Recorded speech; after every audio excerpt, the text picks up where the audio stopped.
This video is an update on a previous video that I did about a month or so ago on a case called USA v. DUARTE. This has to deal with non-violent felons being able to possess firearms, and there's been a continual development in this case, and I want to talk about it briefly. Now, for those of you who have been watching me on the USCCA channel, you might have noticed that over the last couple of weeks, I really haven't done any.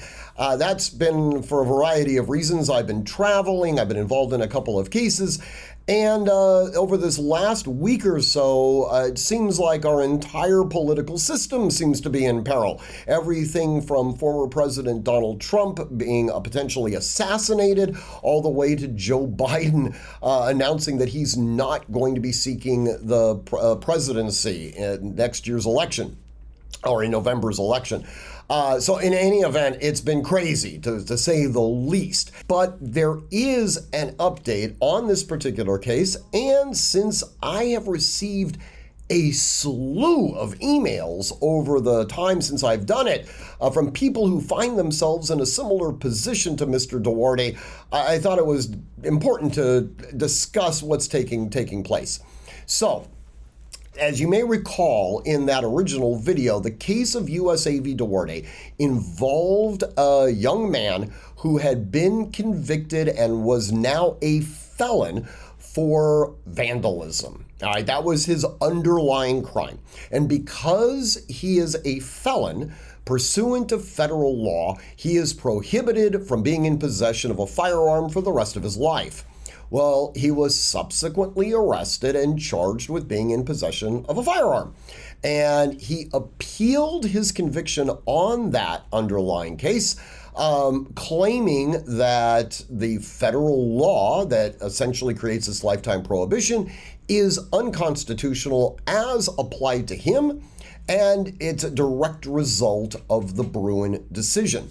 Now, the three-judge panel at the Ninth Circuit agreed with Mr. DUARTE. Actually, two of the judges agreed with Mr. DUARTE. Well, this case has now gone to what's called an en banc review, and a little bit of sort of architectural understanding of how circuit court systems work. So, well, at the very least at the appellate level.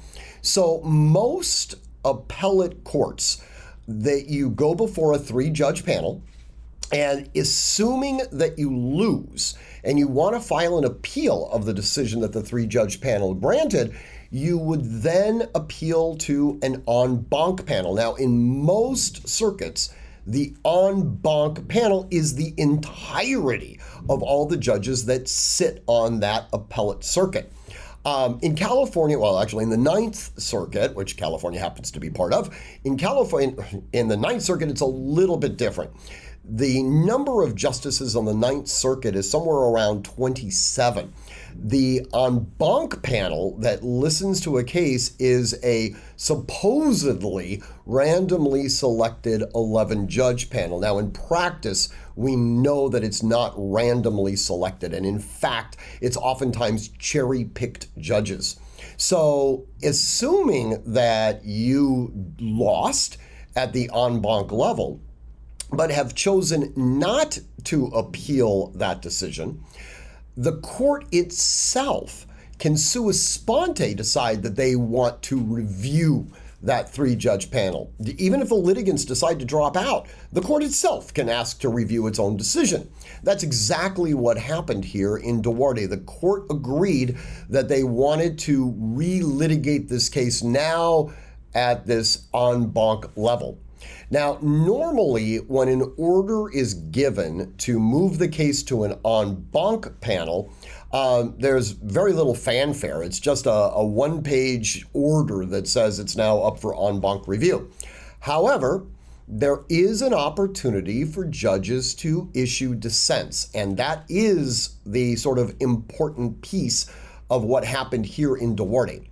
Judge Van Dyke, and that is a name that I am going to ask you to remember.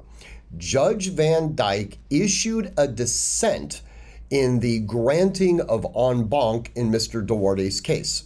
Now, Judge Van Dyke is an interesting character, okay? He is by 100% an excellent jurist. There's no question about that. He has a robust understanding of Second Amendment jurisprudence and the procedural histories involved in it. More specifically, he has a deep understanding of Bruin and how that applies to these cases. Many people are well aware of Judge Benitez in the Ninth Circuit. Now, Judge Benitez is a district court judge. His courtroom sits below the appellate court level. Now, Judge Benitez is famous in our community for really three separate things. Number one, he comes to the correct conclusion. He's a Second Amendment supporter. There's no question about that when it comes to his cases. It's also the logical reasoning that he uses to arrive at his decisions. They're clear, they're consistent, they're unambiguous. The last thing has to deal with the way he actually writes his opinions. It's his literary style. Judge Benitez is elegant and he's informative. I mean, he writes extraordinarily readable, understandable, and, like I said, elegant opinions. Okay, guys, I'm going to pause this video for just a second. USCCA, which does these videos, they're doing a giveaway right now, and it's really cool, but it's something you're going to want to jump on, all right? It ends very soon. Now, you can read all about it in the description below this video, but you're going to want to act quickly. All right, with that, let's get back to the video. Judge Van Dyke shares similarities with Benitez. Judge Van Dyke is certainly a supporter of the Second Amendment, or I would suggest the entirety of the Constitution.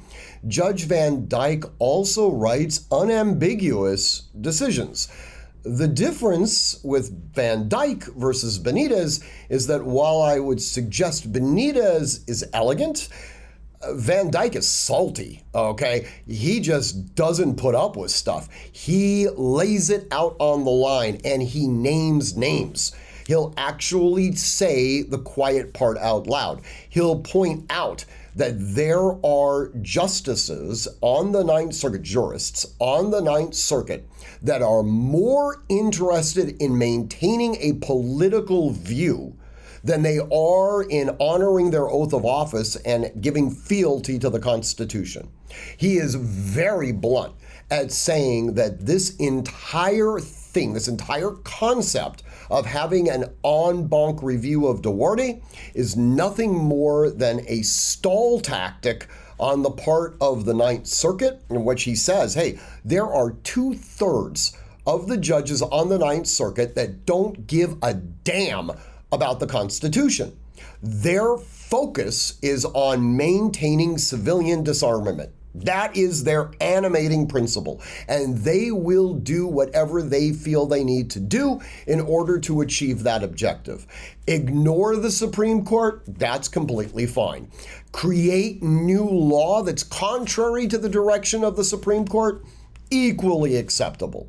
And that this whole process is to achieve one of those two objectives. Either the en banc panel is going to come up with some absolute garbage intellectual justification for why Mr. DUARTE, a vandal, should be stripped from his entire life from ever being in possession of a firearm, from exercising a specifically enumerated right, or alternatively, just delaying this thing out as long as possible so that more individuals like Mr. DUARTE can be kept from exercising their rights.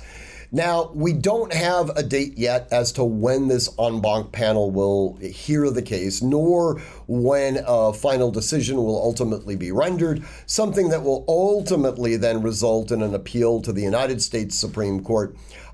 So from an update standpoint, there's really not a lot other than to tell you that I want you guys to be paying attention to Judge Van Dyke, because the dude is a dude. I mean, there's no question about that. I think in the final analysis, there are several judges that are going to be seen in future generations as being heroes of not just the Second Amendment and protecting our right to keep and bear arms, but to the ideal of maintaining a constitutional republic. And I firmly believe that Judge Van Dyke will be seen as one of these heroes.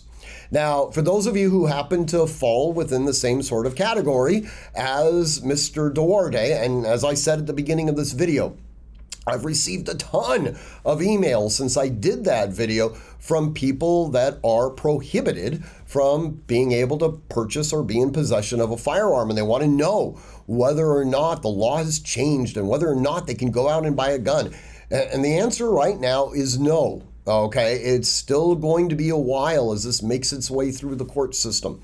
But it is making its way through. And as things continue with this, of course, I will give you an update. Now, as always, if you would like to email me, please do at Stephen@artemishq.com. And as always, train constantly, train consistently, train repetitively, and train with purpose. Above all else, stay safe.